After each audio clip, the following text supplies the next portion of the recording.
This is my first show in Denmark in over 30 years.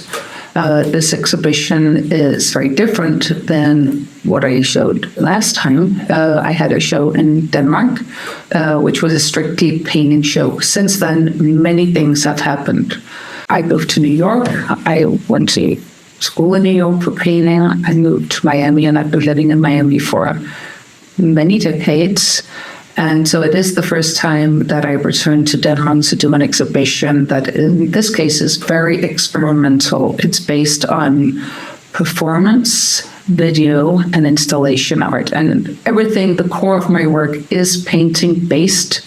I'm trained as a painter. I've taught painting at university level, but my work has evolved into something that wants to distill and break away from the object of painting to the action of painting.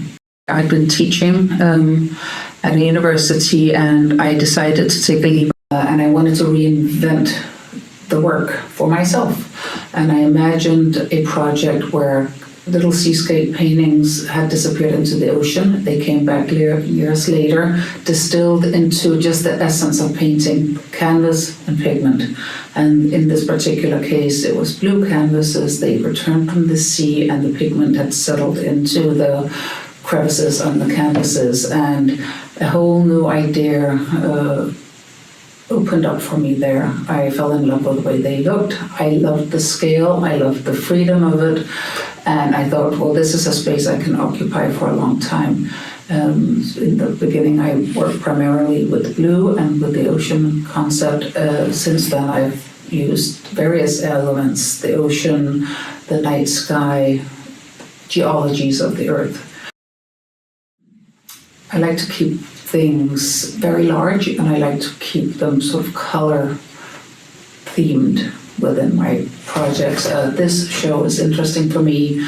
It looks back to work from 2017 to now, 2025. And normally, in everything that I do, I have a sort of a tension between these large, unstretched canvases swooping through the space and the tension of these little modular pieces that can be assembled. You'll see them around the show.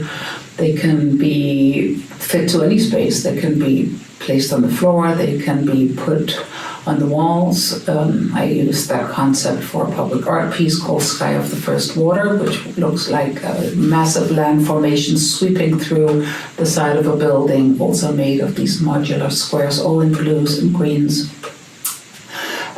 So I like the idea of being able to custom fit the work to any space. It does take a little bit of time to get the right flavor. It's hard to make things look accidental and free.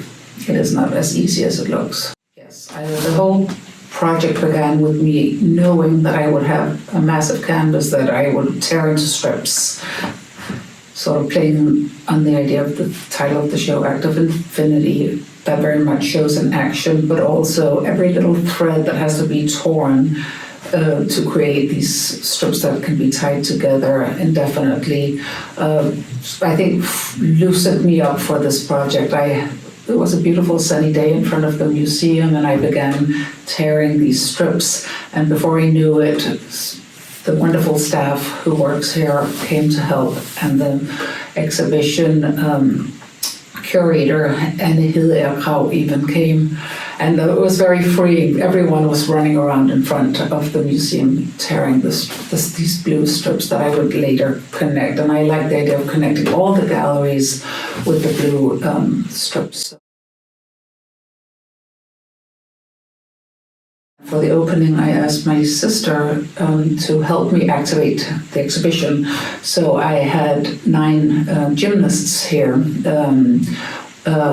draped in blue skirts, and some of the ribbons or the strips of canvases as well. And they were throughout all the galleries at the opening, and it was really intense and was a big success. I think there were many visual moments there that we couldn't have planned for that were compelling. I feel definitely closure with this project. It's everything that I hoped it would be. My work took a turn from working on traditional stretched canvases that depicted an illusion of something to these liberated canvases, and I think it's just interesting to see that I have come full circle. Sometimes there are powers at play that you have no control over.